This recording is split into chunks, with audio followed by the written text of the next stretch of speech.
Beautiful morning to you all out there. How are you doing? It's another beautiful new week. It's another start of a working week. How are you doing? How was your weekend? Hope you had a great weekend. My weekend was good and it was beautiful. At least it was relaxing and it was calm. I'm thanking God for the gift of life. I'm thanking God for the gift of my voice. To our Muslim brothers and sisters, may God give you the strength. You've started this fast, you will end it. Mashallah. Welcome to the Bumper Breakfast Show. My name is Teresa Ateyemi. I have a full set this morning. I have a guest in the house. I have Vera, the beautiful, I'm telling you, lively, honorable Minister of Enjoyment, Vera Osopo. I gave her that honorable Minister of Enjoyment. Vera, how you doing? Always looking good. Oh, thank you. Good to see you once again. Yeah. I'm sure you missed me. I miss you, I'm telling you. And I of miss you a course, lot. the viewers at home also, I missing think in action, all true. they missed me in action. But this weekend was a jam-packed weekend. Where did you visit again? Well, Delta again. Aside Delta, we had another fantastic program in my church, and I think that's why I'm so strong this morning. It worked for me. It worked for you. I believe in miracles, and it happened this weekend. Yes. All right, welcome to the Bumper Breakfast. It's good to be here. All right, and we have also the beautiful BD Nana. You know, the no-nonsense BD Nana. They're giving you title. Welcome to the show, BD. Thank you very much. It's nice to see you again. Yes. Always shining, the lantern of MITV. Good morning, our viewers. Thanks for joining us again today. Like always, let's do it. You know, we're always here to bring that information that is happening around you and to inform you and educate you as much as we can. Just stay tuned with us. I promise you, you're going to enjoy it. Good morning. Good morning.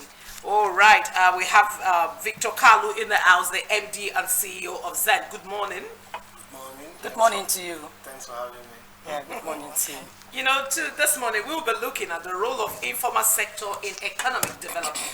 But before we go into that, during the weekend there was a glitch in the network and it's still happening. We have problems in the network and information reaching us is that the cables that has been under the water has been affected, something wherever like that. To those who couldn't make calls, if I'm owing you, I wanted to pay during the weekend, but the network was no good. You know, that's the excuse. That's the excuse. People give excuses for not doing what they need to have done. I'm telling you. And again, we also had a sad one from Delta State where soldiers were murdered, I'm telling you. But you know, for me, we're going to be talking about that tomorrow because we don't have enough time on our side. Yes. This morning, we're going to be looking into that. So sad. It's from my state that is peaceful. So it's really so sad that this happened. And you know, where the incident took place is burning right now. We have the videos, but we are not talking about that this morning. And again, the Onje code, that is Lagos food, it has started, it is running. We have evidences, we have evidence, we have videos, and we have pictures, but not for this morning. We're so sorry. Still, we don't have time on our side, but you know, also this thing, we will always talk about what we have to talk about, and we give it to you just the way it is. Tomorrow we'll look into those, but this morning we are looking at with Mr. Victor Kalu. We're looking at the role of informal sector in economic development. You can tag along, join us, pull a cushion, sit back and relax, and watch us how we'll do justice to this morning. Mr. Kalu, welcome once again to the show. Thank you. Thanks very much. All right, this morning, just like I said, we're looking at the role of informal sector in economic development. We know that the informal sector is the backbone of our country. Yes. It's the backbone of Nigeria. Yes, in most countries, the informal sector, they are the backbone because what they do, they create employment. They do a lot of things that we don't even look at. So now, before we go into this discussion, I want to make it interactive. We'll have 1 or 2 or 3, 4 questions to ask you in the next 15 to 20 minutes. The informal sectors, who are they? Okay, thanks very much. You know, this program today is very auspicious for me because you spoke about all the areas that you have brought up and made a comment on. I am a participant in all the sectors. You talk about the telecom sector, I'm just coming in from Glow, okay, So where I spent 6 years, and incidentally, Glow is the only network that is still is alive and is carrying traffic. As everybody has gone down. I mean, Glow data is working, so kudos to them. Kudos you're to doing adverts. We're going to subcharge you for this. Of course, now It's it's an ready advert. to stay. Okay, but go ahead. Go ahead. Let's just go to them, straight. and also kudos to the chairman also for what he's done in Glow. I talk about Delta. I'm also from Delta. You know what we're doing in Delta State. Then the informal sector, as you mentioned, I want to start by talking about how important this sector is. You know, in 2010, I was part of British Council program. So the British Council, they started a program called Innovation 360. I was one of the national finalists. But before that program, they did a research. And this research came out and it disclosed, it showed that Nigeria's population, Nigeria's informal sector was going to be the new oil for the country. You know, for a very long time, the country has depended on crude oil, and there's been efforts by different governments to move the country's earning away from the crude oil to something that is more sustainable. Countries like Singapore and even in the United Kingdom, they don't rely so much on their natural resources. So Nigeria's population was, from that report, as a matter of fact, the report said in 2020, by 2020, Nigeria was on the threshold of an economic transformation that is going to be championed by its youthful population. And when you talk about Nigeria's youthful population, 65% of every productivity done in this country comes from the informal sector. That is how important it is. The informal sector, Nigeria's GDP today stands at $471 billion. 65% of that comes from the informal sector. So the informal sector, why do we call it the informal sector? It's the informal sector because it's what we call a shadow economy. The economy that is not really regulated by any government agency, but it is producing. You know, we talk about the informal sector all across the world. Nigeria's informal sector is so special because we have the population in Nigeria. We have over 120 million people working in the informal sector, generating well over $300 billion of revenue for the country. But this sector is not properly regulated, and that is why they are called the informal sector. Talking about the market women, I started my career, I started my career in the FMCG sector before I came into telecoms. The FMCG sector, if you go to a place like Onitsha Main Market, you go to Okeari, you go to Trade Fair, you would see the amount of productivity that happens in those markets. The question, as I said, they are not being well regulated, and the harnessing of it, government needs to do much more for the economic transformation that the Nigeria of today so dearly deserves and yearns for. All right, Mr. Victor, before we'll go more into this discussion, because I know it's going to be a very, very interesting one, because we all have 1, 2, 3, or 4 questions that we want to ask you about this informal sector. But before that, we'll go on this very short break, and after this break, we will be back.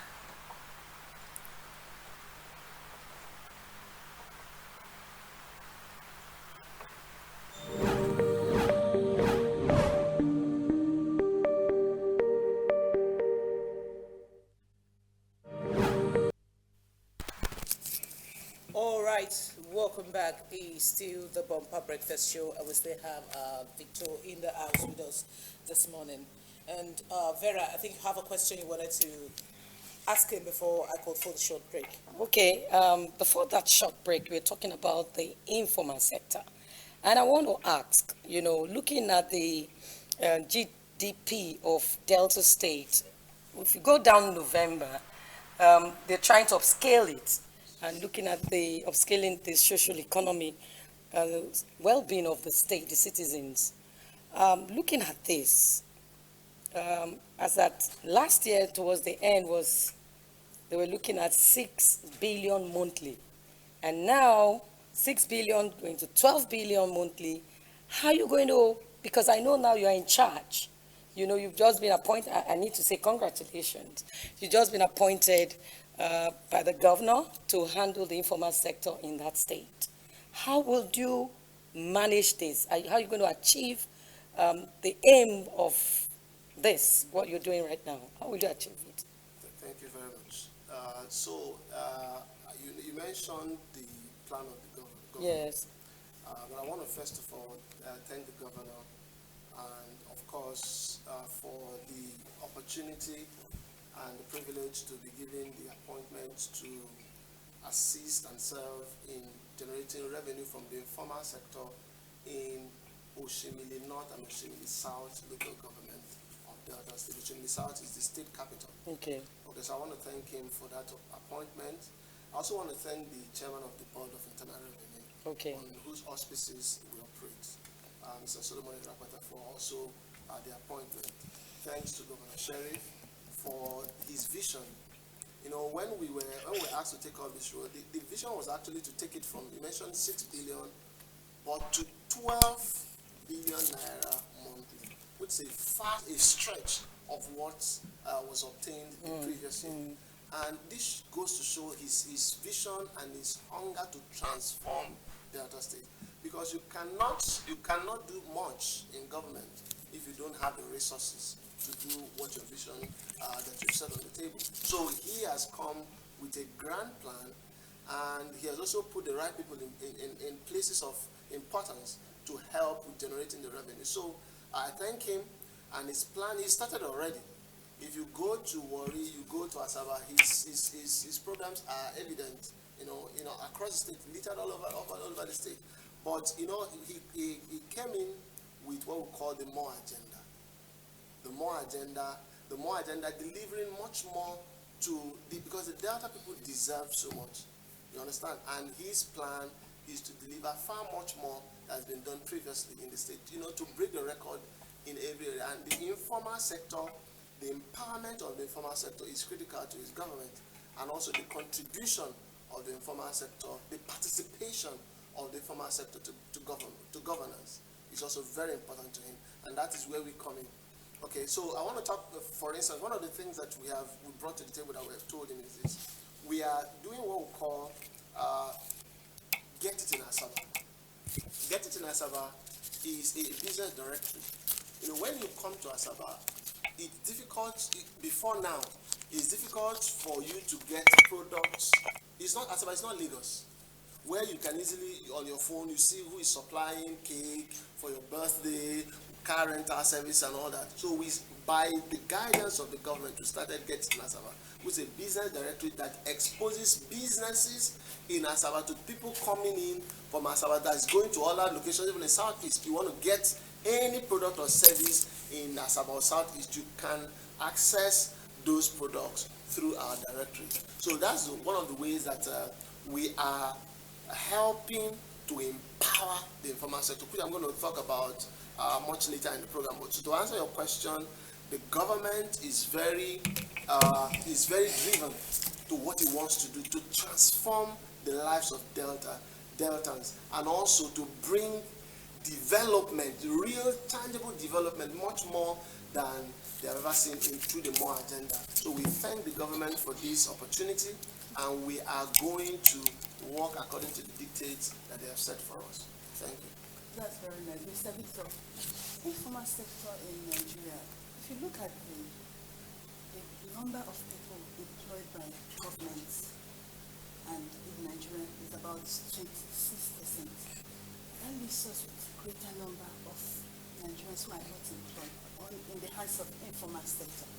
Now, what are the plans to absorb these people and use them for the good of the country? I ask this question because if you come to Africa, Uganda is the only country that is making use of this informal sector. How, you said you were tasty started it, that you've been in all those areas, which means you know what we are talking about. So what are the plans Nigerian government is putting in place so that they can absorb these people? It's about 70%, 70-something% of Nigerians, so that we can use them for our own good. Okay, so it's a mixed fruit, because some people say that there is a lot of unemployment in the country, but most of these people, when this government came into power, government of Bola Ahmed Tinubu, they readjusted our indices for measuring unemployment. We have a lot of people that are in gainful employment in the informal sector, though not structured, and they are very hard-working people in the informal sector.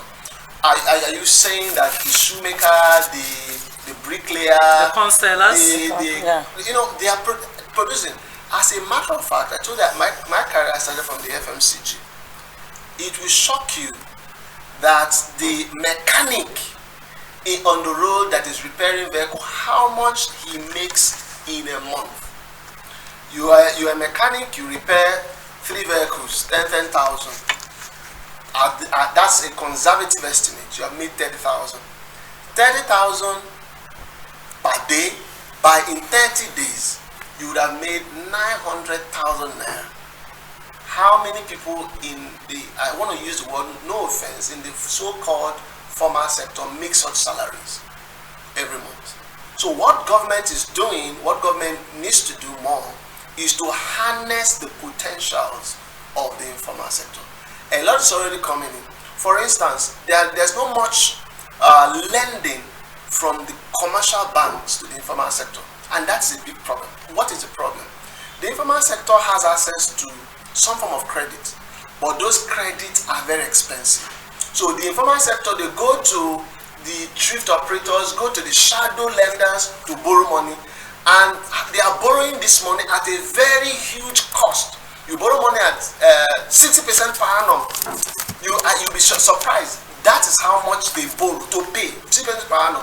But the structured businesses are borrowing at a much more cheaper rate. So the person that has more is going to get cheaper credit.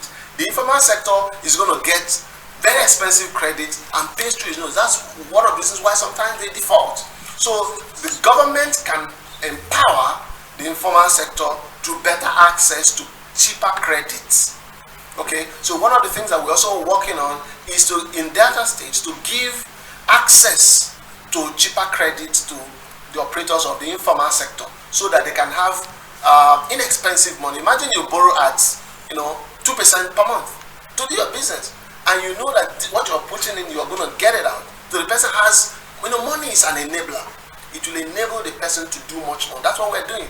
Then the other problem, and I was saying that it's not the informal sector is there and they're doing well, is the empowerment in form of training and retraining and upgrade. If you work in an office, you cannot work for 30 years without any training, any form of upgrade. The informal sector, there is no structured program to upgrade their skill. The person doing tile in your house, if you move into a house in Nigeria, it is easy for you to spot some serious quality issues with those tiling. One of the things we can do for this informal sector is to put together trainings that will enhance their skills, that will enhance their capacity, that will enhance their service delivery, not just to deliver the product, but the way that they deliver it. And then also, we're talking about how to empower them. Talk about also technology. Technology enables business to be more efficient. The informal sector almost operates without any form of technology aids. You understand? So the government can give informal sector technology, which is what Zend is also doing. Technology to run their business well, to do invoicing well, so that they have records of their purchases, so that banks can have records to give them a loan, so they can manage their finances better if they have the technology to even scale. But sorry to cut you there, because it's good you said all of these things, but I know that it's not easy. It's not really easy for you to get taxes from the informal sector. It might be difficult. So how do you intend? This well structured. How do you intend to do this? Thank you. We don't intentionally. We're already doing that. So the informal sector is thriving, and the informal sector has to contribute also to the development of the country. Some people want to shy away from paying taxes, and I think it's to the detriment of everyone. For instance, you know the fad now, people are jackbuying. Okay, you're working in Nigeria or you're doing business in Nigeria, you're relocating abroad. What are you going to do? You're still going there to do business, or you're still going to get a job? Yes. So why are you going to do better in America than in Nigeria? The reason is that the environment is more enabled for you to succeed. You have things that you can succeed easily with in those locations. But why is that so? Apologies. Why is that so? It is so because the level of tax compliance in these countries is very high. Yeah. Today in Nigeria, we have less than 15% of the population paying tax. Elsewhere in the world, you have up to 80% compliance level for tax payment. You understand? So if you say you don't want to pay tax, what you're doing invariably, you're putting development at risk, and you are also cutting off those that have. You can say, I have only 10 naira. Why should I pay tax? If everybody does, what about the person that has 1,000? He will not pay, because you that have 10 naira, you have made it a union for everyone, not for not to pay. So the person that has 1,000 will not pay. So government needs to get this money rather than borrowing, because borrowing comes at a very huge cost. So if all of us can chip in 5%, 10%, I said about 120 million Nigerians are in the informal sector. Do a calculation of each of them paying their taxes. You see that there is no need for so much borrowing. That is why even the government of Bola Ahmed Tinubu, he's a man that is so focused on improving tax collection.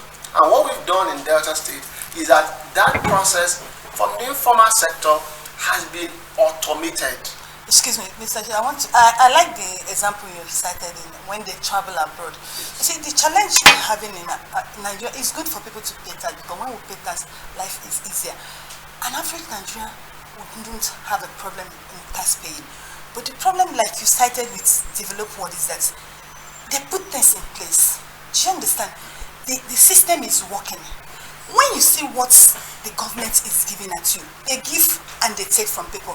But I'm not just saying this categorically, but in this our Nigerian today, you find out that the Nigerian government don't even put the necessary things in place. And you want to tax people. And you want to tax people. That's a huge. Another question I want to so you can answer it. And another thing, the informal sector problem they are having is that excessive regulation. I want you to talk about that after you talk about this. Excessive regulation. Please, in a nutshell, sir. Yeah, so you talked about the government needs to do so much before they collect taxes. So much people to pay freely. That's a huge misconception. And when I talk to people, I ask you, okay, you are a shop owner. How do people come to buy from you?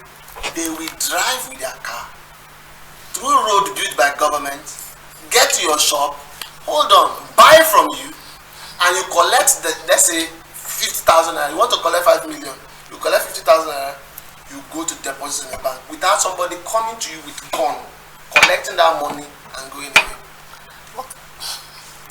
That is service that taxpayers need to do. See, the problem with people is that they feel that like Obasanjo said, you feel that Nigeria has so much money. I want to correct you. Some states in this country, their annual tax collection is 50 billion naira. Convert it into dollars. Tell me how much is to buy a train, one train. The tax of California is $200 billion. Nigeria's GDP is $400 billion. California is one state in America. Their tax collection is $224 billion. If you want to buy train, you're not going to buy it with a listen. So So in rounding off, what are we expecting from you in Delta? No, please, don't round off for that. Okay. You just let us skip. Sorry. Okay, we've been talking about the informal sector. How can the government maximize the potential of the informal sector in Nigeria? Please round up with that. Okay, so one of the ways is documentation. The informal sector hitherto has not been properly documented, which is what we are doing in the other sector, which is what I brought in from the telecommunication sector. You know, I came from a company that democratized telecommunication, made it available to everyone with the per second billing. And that's also the concept we are coming in. We are using digital footprints, all the telecommunication activity that people have, to ensure that everybody, as long as you can have a telephone line, Nigeria has one of the highest tele density in the world. Almost everybody in Nigeria has a telephone line, whether it's a smartphone or a future phone. We have to ensure that everybody in the informal sector is documented. That's even how they can get the empowerment they want. Once they are documented, the government can then provide, because they are doing so much already, help them to organize their work. Once they organize their work, give them the training that they require, give them access to better credit. CBN is doing so much. Bank of Industry is also doing so much in empowering the informal sector, and we are harnessing all this to make it available to people that are on the system. If you're running away from being in the system, you and I know that if you belong to like an association, you can easily approach government for stuff. But if you're running away from getting to government database, the 5% you're going to pay will be very little to the benefits that you're going to get from being in the system. So you're going to come in, you're going to get empowerment, and you're going to contribute your token to government and leave the monitoring. We are also providing reports, what we call tax reports, to citizens. Thank you, Victor Kalu. We have to go. We don't have much of time. Time is not on our side this morning. We are open to just talk for 15 minutes, but we ended up talking for like 45 minutes or 40 minutes. All right, it's the Bumper Breakfast Show, and we've been talking about the role of informal sector in economic development, and we've been talking with Victor Kalu, the MD and CEO of Zend. Well, thank you for coming on Bumper Breakfast Show. Thank you. Hopefully, you would like to come. I have more questions for you, but this time is not enough. Remember, I didn't ask my question the last question. I have a lot of questions.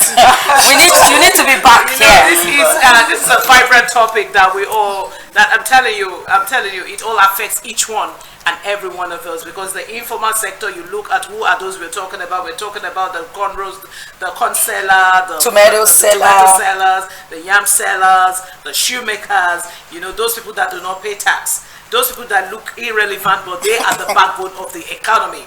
Those are the informal. They don't know how much they make, those people, I'm telling you. They don't know. No, Victor, don't start. It's okay. Thank you very much. It's okay. We're coming soon, don't worry. On a very short break, after this break, we'll be back for newspaper headline. Then Abiola Ismaili joins us for business update. And Stanley Polycarp, after Abiola Ismaili, also joins us for sports update. A very quick break, we'll be back.